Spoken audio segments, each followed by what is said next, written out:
All right. Do I need a towel? Probably, because you're allowed. I'm always... I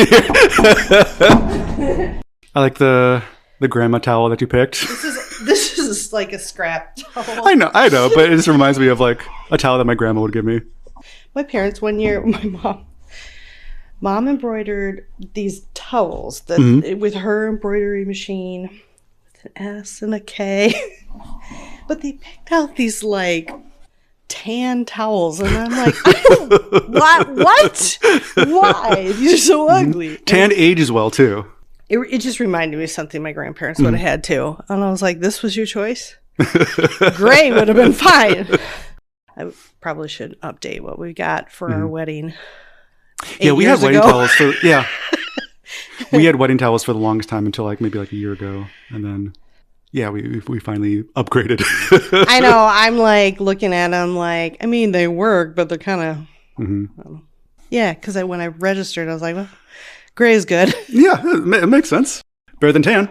When you guys got married, did you feel like you're like, well, I have a lot of stuff already? Yes. Like, that's the way we felt because we were like 30 years old, you know? And you're like, and I'd been living by myself for a really long time. I'm like, I have a bunch of stuff. Right. Like, now you want me to register for stuff? I want to be like, cash.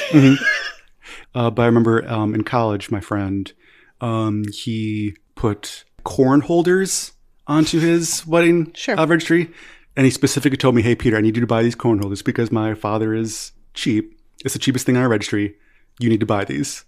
And I was like, okay. But it's it's corn holders, so like $5 worth. Yeah. So I bought him like 10 sets of corn holders. Hey, if they break, you're fine. Yes, exactly. Or if you have a party. Yeah, exactly. You're ready for a backyard barbecue. Exactly, yes. Well, I guess we can get started. Okay. Okay. Welcome to the Drew Crew, where we solve mysteries with inconsistencies. And we have a doozy today. So my name's Peter. I'm a librarian. My name is Kelly. I'm a librarian. And so today we're covering number 4, The Mystery at Lilac Inn. Oh, before we do the book, though, we have some Nancy news. I figured we would call this segment Drancy News. It's Drancy News. That's nice. It really rolls off the top. Yeah. But the news is that Nancy Drew is in the public domain. Right. Kind of. Nancy has, from 1930 onward, has been published and is still being published in different forms. So this only covers the first 4 copies of the original text. Original, yes, from the 1930s, yes. So up through this book that we're doing now, but the original text.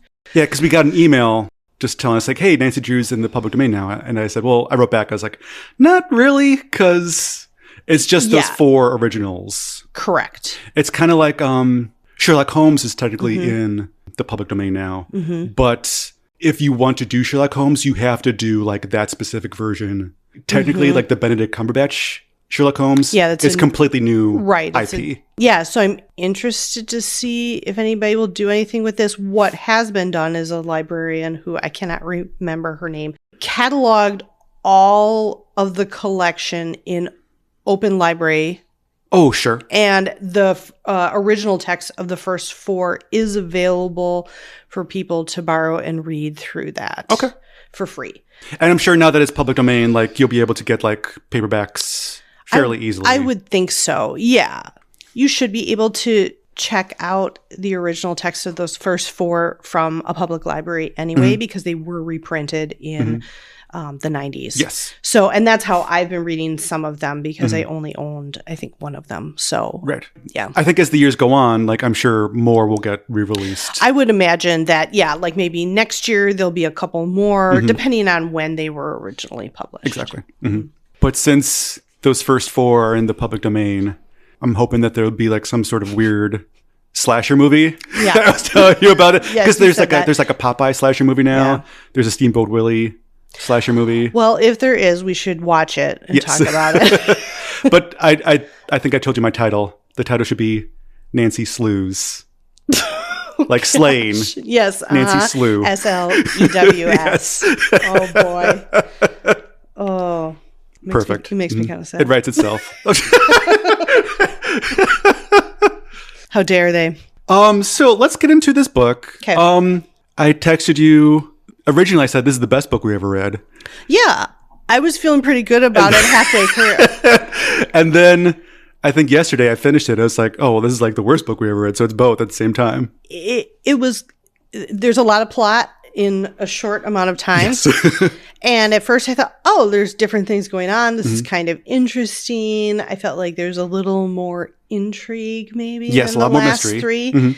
But then by the time we get to the end, it's like there's so many things happening at once, and trying to track who's doing what feels almost impossible. Right. Which begs the question, if we're having problems with this, a 10-year-old. How would a 10-year-old handle this? I don't know. Maybe they would be like, I've got it. I don't know. Through the eyes of a child. Yeah. So I would say if you're interested in reading along, this one you probably should, just because, first of all, the mystery starts out really good. But also the ending is so crazy. You might want to read it for yourself first before we talk about it. Yeah, so that's true. If you are reading along, it might not be a bad idea, because maybe there'll be spoilers here. I feel like, well, there's always spoilers, so right. I mean, but I feel like the last 3 books, the spoilers might have been in the title. Oh, definitely, yes. Right. This time, I don't know. You'll have to tell me, because you always so get your prediction out and then write it down within the first 2 chapters. 2 chapters. Okay. So I believe you're talking about our hit segment. Drew Conclusions. Hit segment? Yes, yes, exactly. Our hit segment. There are people that just tune in just for that. And then I had no idea. And they stop listening. Okay. All right. Well, we should put that at the end. Oh, yeah. The beginning. Oh, see, that's smart. That's smart. So here's what I wrote down. And again, I after 2 chapters, I write down what I think the mystery is and also the answer to the mystery. All right, so here we go.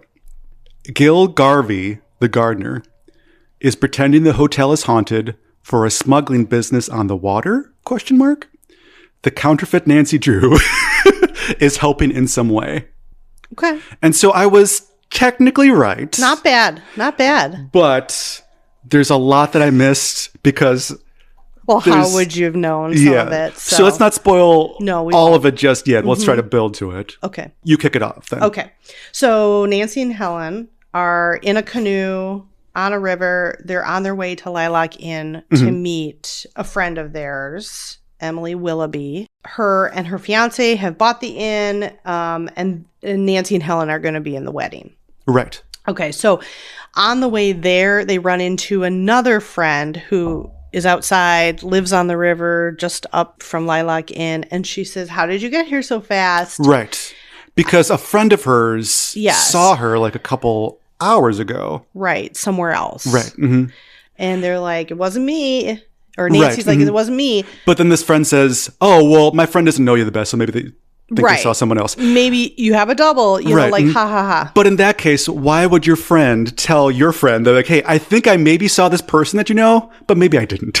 It seems like a really random thing to say. I'm going to run into a person and then immediately get on the phone with another person to tell them you saw this person. I maybe saw this person that I think you know. Right. That I don't know at all. Right. A little weird. But anyway, so that's setting up that there's... there might be a double out there. Yes. This might be a part of the mystery. So Nancy and Helen, they're canoeing, and they hit a log, and their boat gets capsized. And they're kind of looking around for help. It's not like the deepest water. It's like 10 feet or so. Did it say? I don't remember that part. Well, skin diving is brought up, so... Oh, yeah, that's true. And I don't know the... I looked it up. Good, because I didn't, which I probably should have. I mean, I did a little bit. Anyway. So, yeah, they're kind of splashing around. They signal to this guy in a rowboat for help. But he's ignoring them. Right. And not helping at all. So they get on shore, and there's something wrong with the canoe. But they're like, oh, that's so weird we ran into this log. Yes. I thought it was interesting because our last book started with a capsized boat out on the lake. So I think it's a way to have some action without anything actually really happening. Right, exactly. And also, I believe the guy that they saw, they were very specific about. It was like a man with a crew cut. Crew cut, yes. So, a crew cut will be brought up a lot. Obviously, that... But also, it's the 1950s. I think a lot of guys had crew cuts back then. I think so, I think that was the only hairstyle for men. It does seem that way. Or the part. Mm-hmm. Yeah. Mm-hmm. Those are the two options. And then so Nancy and Helen, they get ashore and they run into, it was Emily is the friend? Yes. Emily is the friend. And so I wrote down my favorite quote. I always try to write down a funny quote. Emily says, "Oh, I'm so glad to see you, but what happened? Because you're all wet." And then Nancy says, "Emily, pretend I'm hugging you." I think because she's wet. Right. From being in the water. But I thought that was out of context. This is really funny. Very strange. Just pretend I'm hugging you.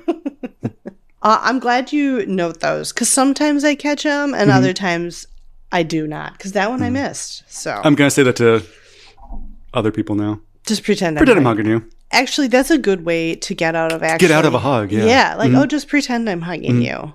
Because I don't like doing hugs. I always like go for high fives instead. Like high fives are good. But I don't just like hugs. But now I can just say, pretend I'm hugging you. So there you go. This sounds good. You should put that on a t-shirt. And then so we're introduced to Emily, but then we're also introduced to her friend John. Right, who is not her fiance. Right. Her fiance's name is Dick. He's not around until later in the book. He comes in like halfway. Right. But John is there the whole time.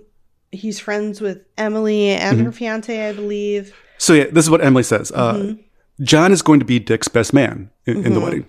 And then John smiled cordially. Dick and I were boyhood friends in California and roommates at college. I'm an army sergeant on a month's leave. And then he looked at the new arrivals with twinkling eyes. Emily will tell you why I'm here. And I sure am glad I am. But I thought that was such a weird thing to say, like, oh, Emily will tell you why I'm here. Yeah, John, she just did say that. She just said why. I don't understand. There's another reason, but I can't say there is another Emily reason. will tell you. Yes. I wrote down John immediately flirts with Nancy and Helen. Yes. Constantly. And I had to write down, I always write down the descriptions of people just because, as we've said before, you can tell if the person is a good person versus a bad person based on how they look.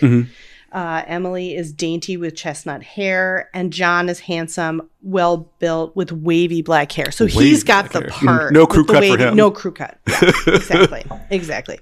And then we're introduced to a couple other people at the inn. In fact, we're introduced to quite a few people, and I had to write them all down because I felt like we just keep coming across new people. Yes. So do we want to go through those really quick? We can. And yeah, I think they're not necessarily all introduced right now, but we'll just go through them. Right. So there's Emily's aunt. Yes, Aunt Hazel. She's Emily's guardian, or yes, because Emily, of course, has no parents. She's orphaned. Right, which is a theme in every one of these books. You can't have parents. Right, exactly. And then there's also Maud Potter.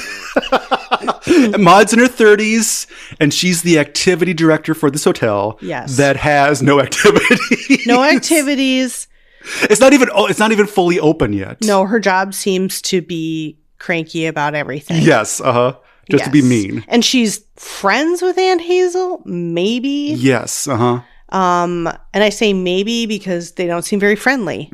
There's something definitely fishy going on. But Aunt Hazel got her the job. Yes. And so Maud is introduced as being kind of cranky, but then every once in a while she'll kind of like lighten up and be kind of fun. But then she'll kind of go back to being cranky again. Right. She doesn't seem to like Nancy. And then you meet the people who work there. So there's Hank. He's the gardener. I feel like we don't really see Hank after this. Yes. I think he's just kind of a red herring. Gilgary. Yes. And he has shifty eyes. Yes. Thin, narrow-eyed. And so that was a tip-off for me. Yes, obviously. Narrow-eyed means that he's bad.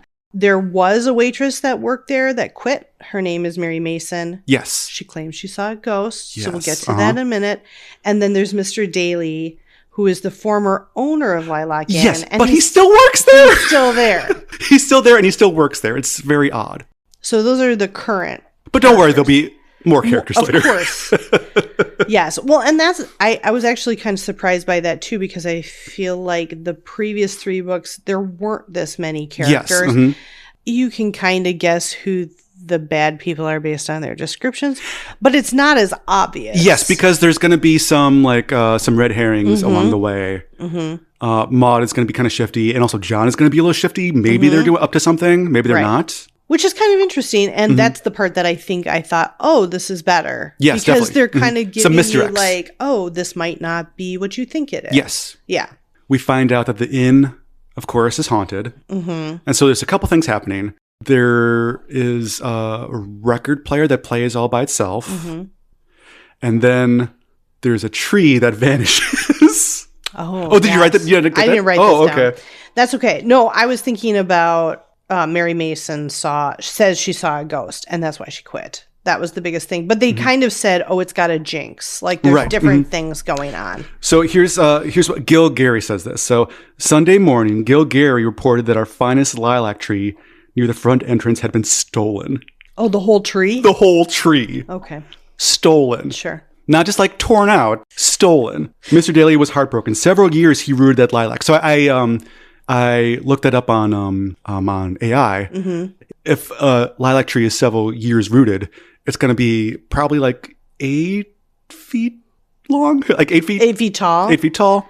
That's pretty big. that's kind of a big tree. That's hard to steal. It seems like you'd have to completely dig it out, and it would take a while. If you're using shovels, if you're using machinery, you would think you would hear something. Interesting. So I think it's supposed to be like, ooh, it's a ghost, but it vanished. What a weird thing to steal. Yes. So anyway, the inn there's something wrong with the inn, of course, because there has to be. Nancy is on the case. She needs a task to do.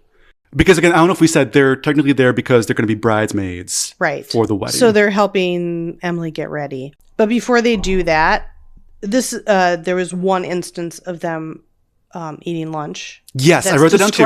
So I had to write it down. First course, beef broth. Yes, because they're all sick. They all have tummy aches. Yes. Well, you start with something simple. Then creamed chicken on toast. Yeah, not a sandwich. It's just on toast. Peas, salad, and iced tea. I did look up creamed chicken just to see, like, what is this? You make a roux with butter and flour, and then you add in, I'm not going to get this exactly right, but like a cream, and then I think a sherry. And then you put in like chopped chicken. It sounds very brothy. 1960s casserole-ish. Oh, that's true, kind too, of. yeah. But it sounds like just more broth with your broth. Yeah. Broth on broth on broth. Yeah. And don't forget your peas. Anyway, yes, the lunches. And then after that, they see, I don't know, somebody brings in the paper, and there's an article in the paper about Nancy skin diving. Yes. So I filed this under the what Drew can do category. Yes. At first I thought maybe it's the double. And then it was like, no, it was about her. What was the article? Like is she like a championship? I think so. Skin diver? She's really good. Okay. That's all I got out of it was like, she's just really good skin diver. Okay. Because I don't know if it's necessarily something you could be like a champion. I don't know how that works. No. Well, and because it's basically like very shallow diving. Okay. Like it's usually like depths of 5 to 10 feet. I looked this up on the internets. Okay. So it's not. I'm sure there's skill to it, of course, but it doesn't seem like what would the hardest you be thing. testing on if you were having a championship. I've never really heard the term skin diving before. Right. It's not necessarily used that much anymore. Do people use like snorkeling or something else? I think you can use a snorkel, or you can use it was called an aqualung, but you would use like a tank. Oh, okay. So it's not quite scuba diving. I mean, technically it is, I guess, but it's just in it's in more shallow water. Okay. And obviously this will come into play later in the book. We have to set up that Nancy is very good at this. What happens from there? So we learn that Emily, in addition to like she's getting married soon, she's also about to turn 21, and she's going to get all these diamonds that her parents had. We're leaving to her too. Yeah, they were leaving to her when she turns 21. Right. John offers to drive them all. And John says, hold on to your hats. And then the next sentence is, the 3 hatless passengers were excited to go on this journey. It's such a very needless detail. I don't know if this is before they leave or after, but Nancy gets a call from Hannah at home. Yes, because there's been a break-in. Yeah, so their house was broken into. Her room specifically was ransacked, and her store credit card has been stolen and used. What did she call it? Charge plate. They called it a charge plate. Which So yeah, this was a thing back in the day. It basically looked like a dog tag, and like the letters would be like raised up, stamped. Yeah. Oh, and your address would be on it too, and so they would just charge to your account, I guess. So you didn't have to like write your name and address, I guess. It acted the way a credit card does now, basically. So that was missing. And a photo of her as well. Oh, yes, that's right. Her photo was missing. Were some of her clothes missing too? I think some of her clothes were, yes. Yeah. So her immediate conclusion is that somebody is impersonating her. Yes. So they call the police, let them know. The police are like, thanks for letting us know. We're going to station a 24-hour guard outside your house. The cops will just do anything for Nancy. They really will. And that's the other thing I thought was interesting, because the store owner initially was like, no, this was you. You bought all this stuff. And she's trying to say, no, it wasn't me. Somebody's impersonating me. And then Chief McGinnis comes in, and then the store owner's like, okay, I believe you. And I thought, well, that was interesting. So, yeah, so someone bought mink stoles under Nancy's account and technically stole a bunch of stuff then. And so then, yeah, they get the real diamonds. Maude goes off to try and hire a new waitress for the restaurant, because the restaurant's open. The hotel, the inn technically isn't, but the restaurant part is open. Yes. And so she was going to go to the agency, try to find a new waitress. But then for whatever reason, Nancy also goes in after her. Don't remember exactly. We might be getting some of the details out of order, but it's fine. Maude didn't ask about a waitress job at all. So something's fishy with Maude. But then when Maude gets back to the inn, she says, oh, I found a waitress. Her name is Jean. She'll be here soon, basically. Yes. Maude is also asking a lot of questions about Nancy Drew's dad. Yes. She seems very interested. She's like, oh, he's technically single, right? Right. And I was like, Maude, what are you doing? I would never say that to anybody. She's looking for a rich husband. I clearly. Yes, she's mean. Except when she's talking about Mr. Drew, which is an interesting tactic. If you were really interested in Mr. Drew, wouldn't you be nice to his daughter? Exactly. Because, I wouldn't be mean to my potential stepdaughter and be like, hey, give me some information about your dad. Yeah, it's a very strange choice. Yes. I did want to note that at some point between the house ransacking and all of that, on Nancy's way back to Lilac Inn, she's run off the road. Yes. And this will come into play later by I believe it's a red truck with a chrome eagle ornament on its hood. And yeah, she's run off the road, but luckily 3 minutes later, there's a cop car that just instantly pulls her out, helps her out, and she files a report right away. So they're going to be on the lookout. Yes. 24/7. We might be jumping around just a little bit, but there's a dinner for Emily to kind of celebrate her almost 21st and getting these diamonds. Because she's going to use, I don't know if we said, but she's going to use the diamonds to kind of help pay for some of the bills. Yes, because the inn needs some work. That's why they don't have anything open except for the restaurant part of it. Right. They specifically said like they need to work on the landscaping, and there's a pool that they promised in brochures that isn't even dug yet. Yes, they need to work on that too. So they're going to sell these diamonds to work on the inn. Yes. There's a big dinner. Maude's there. Nancy, Helen's there.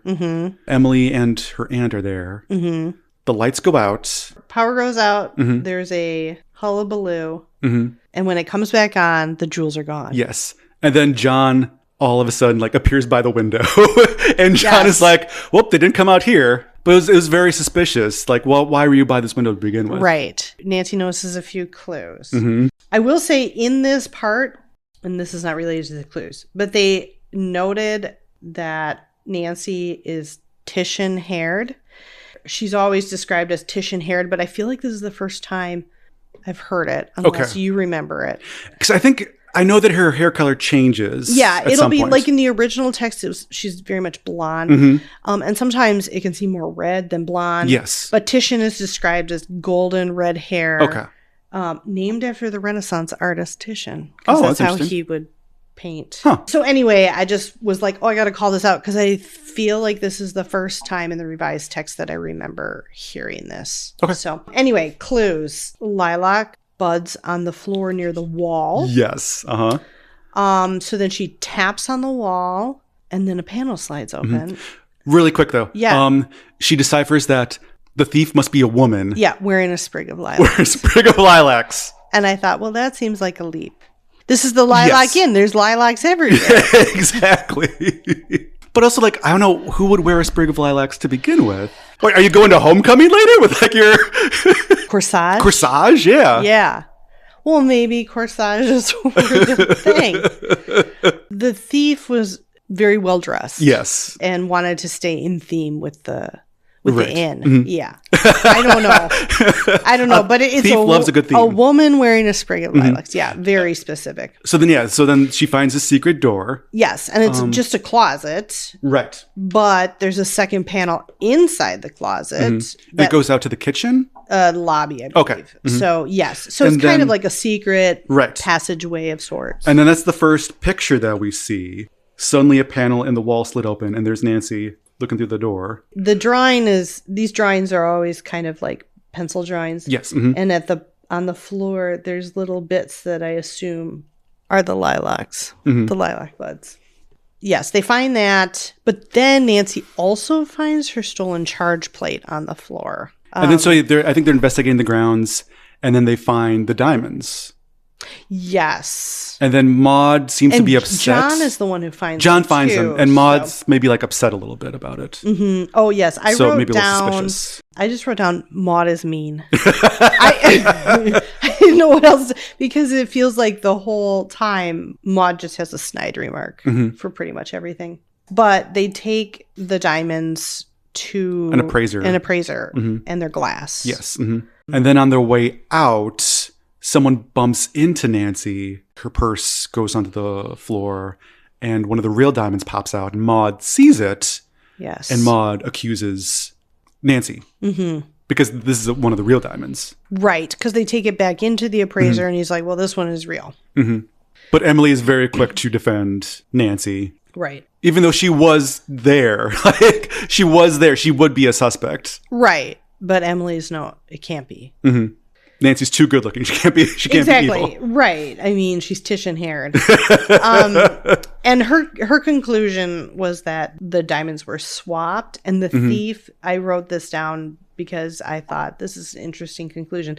The thief learned the shapes and sizes of the diamonds and swapped them. And I thought, they learn the shapes and sizes? That's quite the... I'm not sure where this was, but there was a part where Nancy like contemplates like, do I have a double? I can't find it right now, the page. But she's contemplating like, wait, do I actually have a double or is someone just impersonating me? Which is very odd. Like, why would you think that? Like, maybe do I have a twin? I mean, I guess there is historical, like, I think sometimes twins do get separated from birth. Oh, but you mean still, like really, like a real twin? Yes. Oh. Because she's like wondering, like, do I have a double or is this an imposter? I was like, well, Nancy. I think it's an imposter. Yes. It's not like a sister-sister situation where... The Parent Trap. Oh, Parent Trap. Yes. Yeah, I don't know why she would contemplate that. I mean, I do feel like these books are filled with her contemplating lots of things. Yes. Where are we now? Well, they only have one real diamond. They have a lot of glass diamonds. But then Nancy gets a message from John that he has an important clue for her. Yes. And I don't remember who gives her the message. If it was... I think it was one of the waitress. Yeah, I wonder if it was Jean. That kind of makes some sense later on. You'll find out. John wants her to meet him at the dock... Right. Where they saw the crew cut man. Yes. And so, she goes down. She gets her skin diving outfit. Yes, because he wants... And a tank. Her to go skin diving with him. He's got a clue to show her. And so he's nowhere around. But she's like, oh, well, maybe he's already under. And so she drops down and she's swimming around kind of looking for him. And she sees what she thinks is a shark. Right. Like this weird looking object. Yes. But there's no sharks in this water. She's going to take a picture of it. But then, all of a sudden, a spear comes out of nowhere. Someone throws it's not a spear gun. No, it's just a spear that somebody throws, and it lodges in her camera lens. How convenient. And I really wish they had put a drawing of that in here, because I think that could have been a good one. But I don't know, can you throw something really good underwater? I don't know if that's a thing. I feel like that would be a real challenge. Right. I mean, you'd probably have to start running. Start swimming really fast. Yeah, I don't know. I'm not sure how that would work or how deep she was. She then discovers, when she gets back to the inn, John is there, and he says, well, I was supposed to meet you at this other place. Where were you? In the orchard. And she's like, no, you told me to go here. And so John talked to her double. Yes. Her Which imposter. is so odd, like, because the imposter obviously fools John. But how? Like, how could that happen? Like, it makes sense, like, if a stranger, like, didn't really know you and kind of just... Right. The beginning kind of makes sense where the stranger talks to the imposter and thinks it's Nancy. But John has been talking to Nancy and hitting on Nancy for quite some time. Right. And you'd be able to tell the difference. He can't tell the difference. Yeah. I don't know. So she told him to go somewhere else. So they were both sent in opposite directions. Right. So Helen goes off on her own that night, and she sees a ghostly figure, right? Yes, I put it in quotes. A veiled figure with black hair and wearing a glowing white gown. Then she gets hit over the head. Yes. Nancy wakes up and Helen is gone. So then she goes outside and she sees John, and they search for Helen. And they do find her. And then Nancy says she must have been struck by a blunt instrument. So Nancy wakes up because she hears ticking, and she thinks it's like an alarm clock. Yes, and then sees Helen gone. Yes, So she hears this ticking, it wakes her up. They're about to go back to the cabin, and then it explodes. Yeah, and then the cabin explodes, and then the whole thing is on fire. And everybody rushes out because of the noise. And then Mr. Daly, the former owner of the inn, they had to note that he's carrying a Revolutionary War musket. And I thought, well, that's a weird that's a weird detail addition. And also, why is he there? It's so odd. If you own the place, I feel like he has the knowledge of the lilacs, and that's about it. Yes. I mean, he doesn't seem like he should be a red herring, because he doesn't seem like he's up to something odd or shifty-eyed or anything like that. So I'm not sure why he's there. So this whole time, Emily has also been saying, like, hey, don't tell the police about the diamonds, because if people know about this, then no one's going to stay here. And it's like, I guess that kind of makes sense. But now... a cabin exploded. Like, I think that'd be a bigger deterrent than anything. And you did find out earlier, I guess we didn't mention this, but her aunt said she had let the insurance policy on the diamonds lapse. Right. So there is no insurance on the diamonds. And Right. that was another reason that Emily is like, well, why bother going to the police kind of thing, I guess. Nancy did conclude, because of the ticking she heard, that this was a time bomb. Yes. Maud is, of course, suspicious this whole time. Yes. John kind of disappears for no reason. Nancy notices that there's missing garden tools. Yes. But also there's like this mechanical device. But this is about the time maybe the next day, she finds a note in the shed. And that's probably when she noticed maybe some of the tools missing. There's a note that says prune blue pipes near the grove. Yes. And that's when she talks to Mr. Daly. See, this is why he's here. He knows that blue pipes are a term for lilacs, because they used to use the wood to make pipes like musical instruments. If we could go back really quick, there was, right in the beginning, Nancy's friend Helen is talking to Emily. By the way, Em, Helen said, do you know where lilacs come from originally? And then Emily nods. A German traveler brought the flower to Europe in the 16th century. And so like she goes into the whole history of lilacs kind of for no reason. So that's what this whole book is about, a little bit. Right. I feel like they really leaned into the lilac thing. You've got lilac buds. There's lilacs everywhere. The blue pipes come up quite a bit after this. And after she finds this note and figures out what blue pipes mean, she thinks maybe this is some kind of code. Even though I don't know why you would necessarily think it's a code. I mean, blue pipes to signify lilacs is kind of an odd choice, but like to find a note that says to prune lilacs near the grove, it doesn't seem like that's much of a clue, but she really hangs on to this as a clue. Because everything's a clue. Yes, and it does turn out to be a clue. So, but we still have so much to cover. I know, I'm just thinking. You're going to have to, Nancy shows the note to Emily, and she says, oh, I think Mary Mason wrote this. So Nancy's like, I got to figure out who this Mary Mason person is, track her down. So she decides to go to River Heights to find Mary's old employer. Yes. On the way, she takes the new waitress, Jean, with her. And also, she gets special permission from the police to drive her car because her driver's license was burned in the fire. Oh, right. That's true. So, her driver's license is gone. Yes. Police will do anything for Nancy. Yes, absolutely. She's without fault. When they're on the way, Jean tells Nancy that she saw Maud go into her room 2 times. So that's like a what's Maud up to kind of thing. Throwing more suspicion onto Maud. Right. And it kind of makes sense because Maud has been very not nice to Nancy, kind of suspicious acting. So it kind of tracks with the way she's been acting. She does find the former employer of Mary, who says she didn't work very hard. Right. She has a brother who lives in Dockville. So then Nancy goes to Dockville. She doesn't know where Mary is, but she just starts questioning random people on the street. Just knocking on random doors. Right. Do you know Mary Mason? And I thought that is an interesting choice. Don't know how big Dockville is. Maybe it's only a couple of streets. But if it's a whole town. Right. So she finally finds the house. And I should say before she finds Mary, somebody throws a rock at her. Yes. And she sees the red truck that she saw earlier. Yes. So more clues. The door was opened by a red-haired woman of about 35.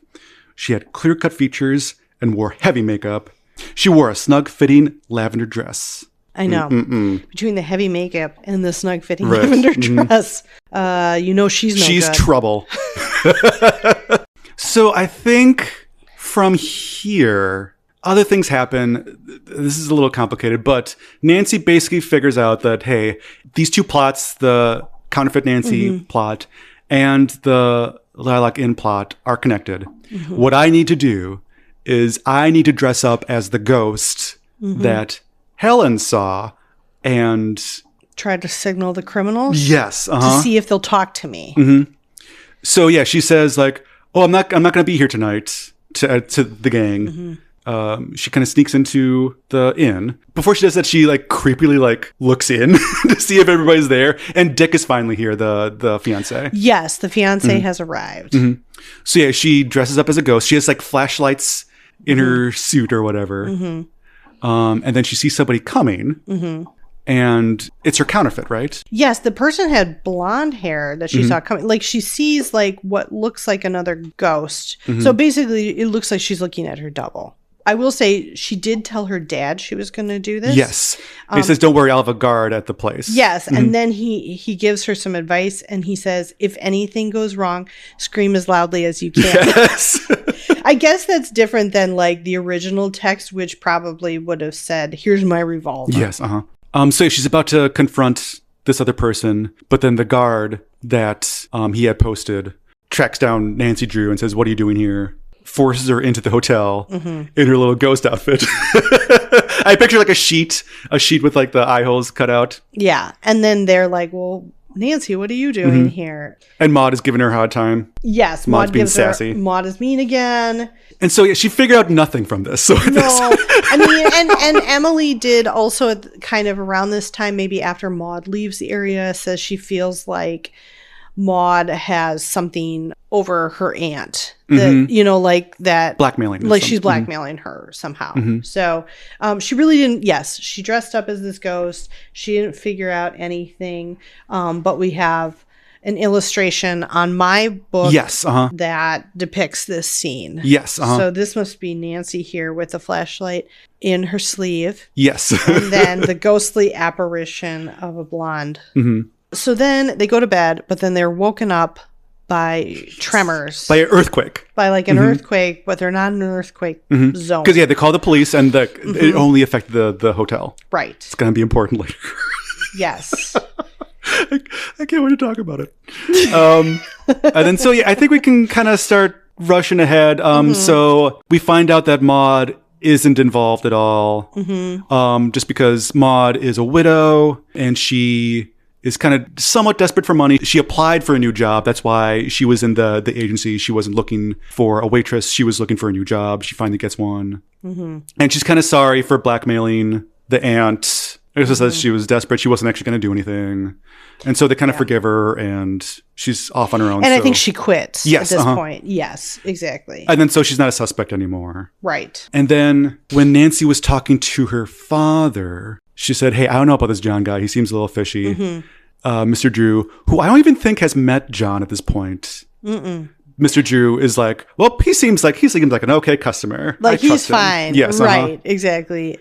Yeah. And Nancy Drew's like, you have the best judge of character. Oh, I think she met him. He might met have him once. Yeah, because he did. Her dad did show up at the inn some point in here. And I think this was when Maud starts kind of trying to flirt with him a little. Right. So he maybe did meet him very briefly. Nancy Drew calls the police and like, hey, are there any police reports on John, Maud, or Mary Madsen? And the police department's like, here, let me check. Nope. Just gives out that information to her.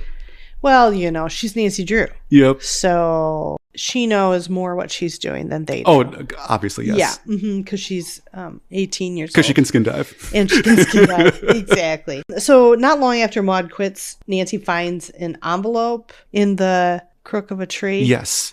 Do you have what it says? Yes. It says I have a beautiful blue pipe for you. Yes. And on the outside of the envelope, it's to Miss Lily Merriweather. Yes. It's from a person named Gay. Yes, Gay, yes. So she tracks down Lily Merriweather. Lily's with her father. So, she is saying that, Gay was this actress, but got into some check forgery trouble, got put away. Her father is smoking an actual blue pipe. Yes. So this letter wasn't about the blue pipes. The lilac. It was about an actual blue pipe, which makes it needlessly complicated. Right. Well, and Mr. Daly made a blue pipe that was stolen. It was stolen, and then the father was like, oh, I wonder if this is where this random blue pipe that I got mailed came from. So somebody stole Mr. Daly's blue pipe and mailed it to Lily Merriweather's father. Nancy now knows that Gay is most likely the counterfeit. Right. Nancy Drew. Probably the double, but like, who is she? Like, have I seen her? I want to back up when they arrive. So Nancy and Helen go to visit Lily Merriweather, and Nancy's like, I'm going to pretend to be an actress, and you're going to pretend to be a dancer. Yes. And my name is going to be Drew Gruen, spelled D-R-U. And then Helen's name is Helga Marsh. Yes. And I know, why did you do that? Why didn't you just go in and say, hey, I'm trying to figure something out here. Instead, she was like, we're trying to find Gay. Do you know where Gay is? And then they like tell her all about her. Right. I love that fake name because it seems like you just made it up on the spot. Like for you, Kelly, to be like, my name's Kellnerson. Yeah, exactly. So, and the name Drew, D-R-U. Yes, that's not even a name. What a weird choice. Oh, yeah. Thanks for bringing that up. I forgot about that part. Yes. Okay, so. Oh, and before that, though, too, at some point, Nancy meets up with John, and they talk to Gil, who's the gardener. And they say, like, hey, has anyone ever been diving down here on the docks? And Gil is like, no, the water's too muddy. You can't. And then Nancy's like, oh, why did you know that? And then Gil's like, kind of walks away. And then what does Nancy say? He certainly doesn't act like an innocent person. So she doesn't really have hard evidence, but she has a feeling about Gil. Right. Because I think they had only asked about, does anybody here skin dive? And he's like, no. And she's, no, the water's too muddy. And she's like, well, I didn't necessarily say this river. Yes. Well, but on the same page, Jean, the waitress, goes up to Nancy. And because Maud walks in the room, And Jean says, don't forget, watch out for that troublemaker. And Nancy did not know what to think. She disliked Maud, but felt it was unfair to accept Jean's claim without proof. Don't trust an informer too far, her father had once said. And so it's like, well, it's kind of a double standard that like, hey, I can judge people, but you can't judge people. Right. Like, yeah. Yeah, just kind of interesting. So they finally, I don't know. Okay, so she goes back to the inn. Yes. And we're almost done. She's thinking about, her double and Gay. And so she decides to ask Emily to describe Mary Mason to her. Mm-hmm. And the way Emily describes her is very different from the person that Nancy met. Yes. The person with the heavy makeup. So she's like, okay, that means something. Obviously, they're not the same person. Mm-hmm. And then she sees Jean with a suitcase. Yes. Sneak between the lilacs. And then she follows her to this dilapidated building. While she's watching all this, she sees a miniature submarine come out of the water. Mm-hmm. So here's what's happening. So Gay was arrested back in the day, or was prosecuted by Mr. Drew for check forgery. She went away for 5 years. Right. And she said, I'm going to get a revenge on Mr. Drew. So that's why she impersonated his daughter. Yes. But they're also, that's part of the plan. But the other part of the plan is they have a mini submarine and they're going to use it as a hideout. Yeah, they use it to go up and down the river so that people can't find their hideout. Right. Even though I thought, do people know you're hiding out here? I don't know. Exactly. And no one really suspects you, so why do you even need a hideout to begin with? But she stole the diamonds because, again, she was a waitress as Jean. Yes. She must, I believe she heard maybe Hazel, Emily talking about the diamonds because she wasn't working there when they were stolen. She, I think, knew that they were going to have them. So then she hid in the closet. Right. I think. So that's also part of the plan, but also, Gil's involved, the gardener, but also this guy Frank is involved who works on the army base with John. And Frank is stealing you army just equipment. Gave away the John thing. Well, that's fine. we got to wrap this up. So, and stealing army equipment, and they're going to sell it to foreign agents. Right. And the vibrations that they felt was from a machine, like an earthquake machine. So it's never said, like, was that from the army base or did they build that? I don't know. I don't know. It's so bizarre. At this point, it becomes so bizarre because it's like there's a point where... So they see Nancy, they grab her, but then there's a point where Jean, who at this point you realize Jean is gay. Yes. Is Nancy's double, is Mary Mason. She's all of these things, and she's this talented actress who's really good at makeup. So good that she can literally change your face. Exactly. And she spills her guts to Nancy and says, I did this thing and this thing and this thing and this thing and this thing. It was like 2 pages worth of her saying all the things she did. And they take Nancy and they put her in the sub with so that's confusing because they put her in a different boat. Well, they put her in I was confused about that too because it sounded like they put her in the sub, but they put her in a different boat because this boat starts to sink because they're just going along and they hit something and the boat starts to sink, right? And then they try to get away in the sub. I feel like at some point she's in the sub. I thought so too. There's a point where she's in the sub with the driver of the sub and the diver. There's like 2 different people in the sub that she sees that she doesn't know. She's in there with them. And then they go down the river and then they get out of the sub. And then Jean says, did you enjoy your ride, Nancy? And I thought, I don't know, were they going to torture her on the ride? Nothing happened. They just rode down the river. But then they try to get away, and it's so they either have a second sub, or this was a second boat. It was very confusing. I don't know. I do have all my note says is the ship hits something and it's going to sink. Yes. So they get out. Yeah. And then like a couple pages before, Gay turns to this other guy, and Gay is like, "By the way, this is my fiance." And the fiance's like, you talk too much. Telling everybody your secret plan. And I don't know why Gay had to have a fiance just then. It was very weird. Well, it's really important that everybody has a fiance in these books for some reason. You know, we've hardly heard about Helen's fiance, and I'm worried for the relationship. In fact, I'm pretty positive this might be the last book we see Helen in. Oh, okay. It's very possible. But she probably got married, and so then you have to get rid of her. The boat is sinking, but she's rescued by the river police patrol. And then they caught the gang. Either in a second sub or a different sub or something. Everybody gets caught eventually. Gay pretends to be Nancy. Yes. And fools her dad. Yeah. From a distance. Yes. But then when he gets close, he's like, no.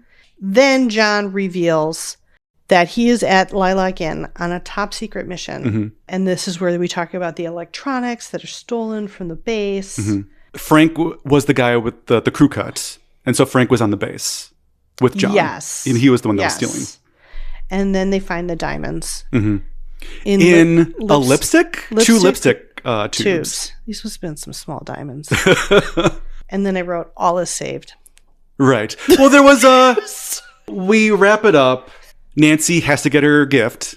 So she gets a gift of, there's like one small diamond in like a lilac brooch. They're talking about, so Emily's talking about her getting married, and then Helen's of course getting married, so they're talking about that, going back and forth. The relationship is fine. And then Helen says, goodness, Nancy, you must be tired of hearing us talk about steady partners. And Nancy interrupted, laughing gaily. She said, not at all. For the present, my steady partner is going to be Mystery. Which I love that, which again, you don't have to have a relationship obviously, but I love that Nancy literally has a mystery date. She has a date with Mystery. True. Well, and it is kind of interesting because I think that books for younger girls, teen girls at the time, it was very much like that, this like relationship driven thing. And so here's this girl that doesn't have that. Of course, yes. And I see that she's too. up for this mystery. I mean, she will, spoiler, a few books down, she'll get a boyfriend. Right. But he's usually an afterthought. Like, he's like, I'm here to help. See you later. You know, and then she's like, I gotta go. See you, Ned. Thanks for helping me lift that thing or whatever it was. So, I don't know. So this book was kind of all over the place. Oh, a little bit. And it felt like they threw everything at it to make it as action heavy as possible, maybe. Right. Because I texted you. I said that I think this is the best mystery because it fooled me because I thought Maude was in on it. I thought John had something to do with it too. That's pretty good if it fooled you. I mean, because like we've said, the past 3 books, it's like, well, it's called The Hidden Staircase. I wonder what's going on, you know? So that there was some misdirect made it good. It's just that then the end was just so crazy. When the sub came into play, I was imagining, I don't know how much Gilligan's Island you've watched over the years, a ton, yeah. But like, you know, there would be different episodes where all of a sudden this like bloop, bloop, bloop, this thing comes out of the water and and there's like hijinks and like that's where it felt like we went.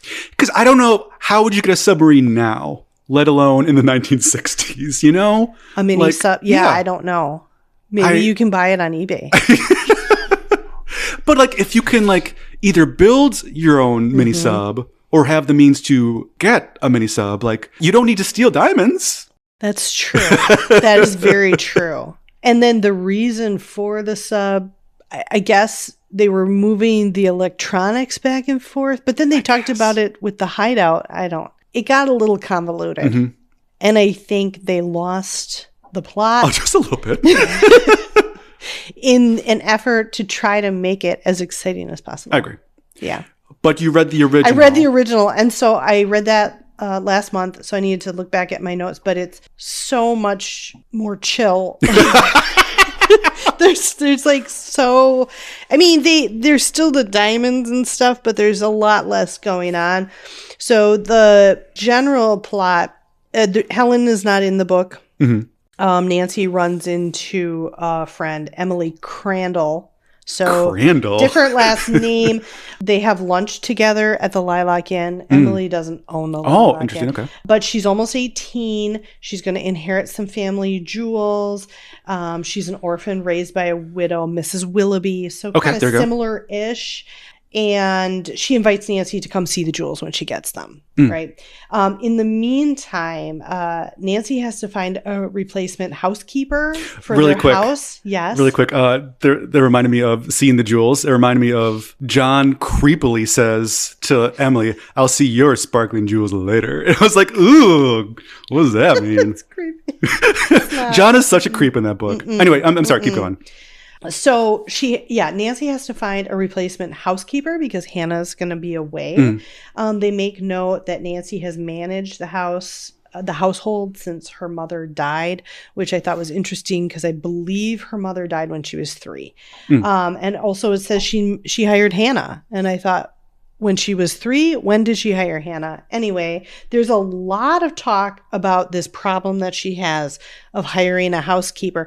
And I thought it was really interesting because I thought, like the other 3 books in the original text, Nancy's not bothered by things like, I've got to hire a housekeeper. That's not my thing. But this book was written right after Edward Stratmeyer died. Yes, okay. And then this is when his daughter took over. Oh, okay. And I believe, my guess is that she said, we need to make her a little more domesticated or, and so that's why all this talk of got to hire a housekeeper. Now, I will say in the process of hiring a housekeeper, she turns to some fits that are not good. And I won't go into detail, but they're pretty racist descriptions of the first couple people she hires. Oh, no. And then she interviews Mary Mason. But she does not trust her based on her appearance. But she does offer her the job because it was like, I have no other choice here. But she backs out when she finds out who Nancy is and her father. So, so she does go to see the jewels. So basically, in the meantime, Mrs. Willoughby and her friend, Mrs. Potter, go to get the jewels. They go, like Maud Potter. Yep. Okay. They go to Lilac Inn for lunch. She brings the jewels in with her. And she has them in like a handbag and she puts them on the table. But then there's a car crash outside. Okay. And so everybody's like running to the window, running to see what's going on. And when they turn back, the jewels are missing and Mrs. Willoughby loses it. She's hysterical. Mr. Drew takes the case for Mrs. Willoughby. Nancy takes the case for Emily. Question all kinds of people. They see Mary Mason out on the town buying gowns. How dare she? She's poor. And they did find out that Mary interviewed at Lilac Inn but did not get a job there. And then also at the time, there was a woman working there who had a criminal record, so that's maybe your red herring. But again, Nancy visits a reference of Mary Mason. So like there's a little bit of that still going on. She finds out she didn't really work hard, that same thing. And so she goes to where Mary lives, which I believe is still Dockville. Okay. And so she sees a delivery van deliver things to her house. Again. Is it the red van? I don't know if they said red van, but they said like, she sees a delivery driver driving or delivering things, and she thought, how can she do this? She's poor.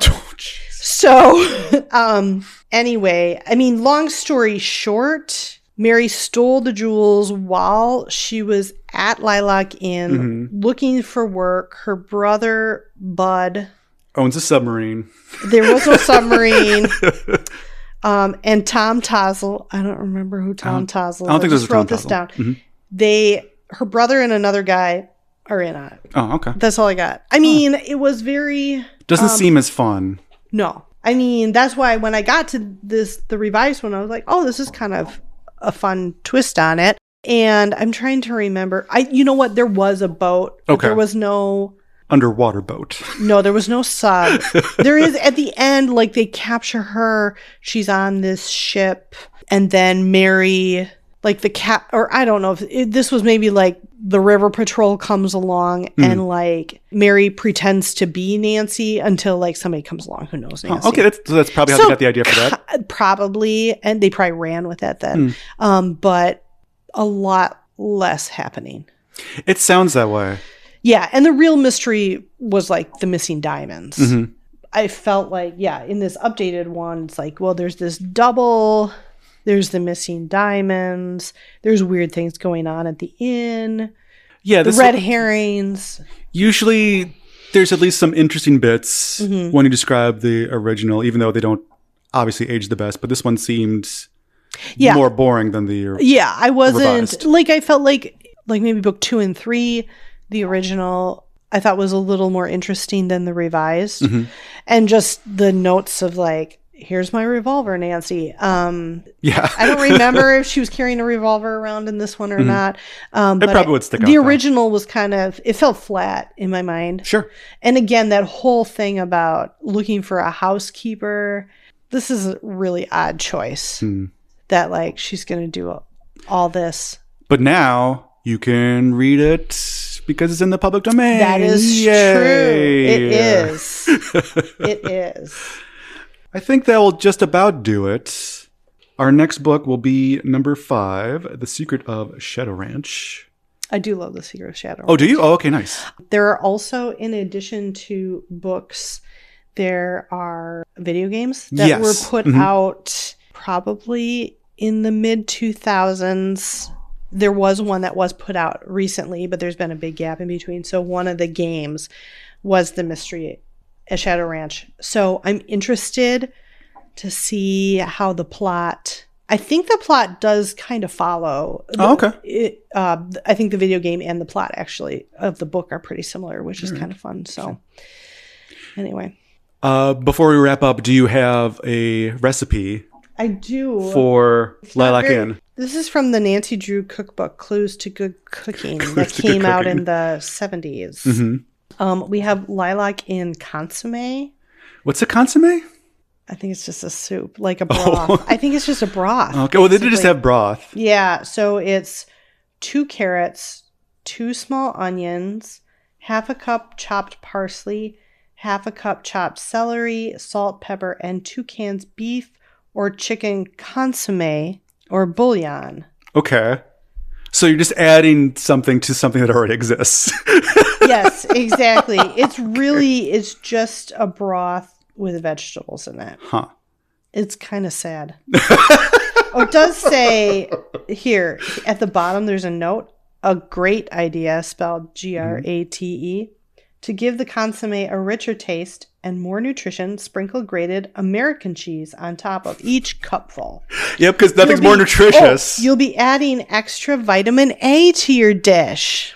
Nothing's more nutritious than American cheese. Yeah, I don't know how much vitamin A is in American cheese. I'm interested to see what Shadow Ranch is. Well, they probably have some Shadow Ranch in there. add some Secret Ranch. I was thinking like cowboy something. Beans and... Nothing but beans. I'm not sure. Although the front of this cookbook is very 70s. It's like a slice of, I don't know if it's ham, some kind of meat with sliced pineapple on top. With a cherry. And a cherry. And then around the plate are more pineapples and cherry. There's not a magnifying glass to be found. No, I know. It's very disappointing. I think that'll about do it. I think so. We'll see you next time, everybody. Make sure that you just rate and subscribe, just so you can stay on top of the episodes. So, yeah. Until then, my name is Peter. I'm a librarian. My name is Kelly. I'm a librarian. And this has been the Drew Crew. Goodbye. Goodbye. Great ending. Oh...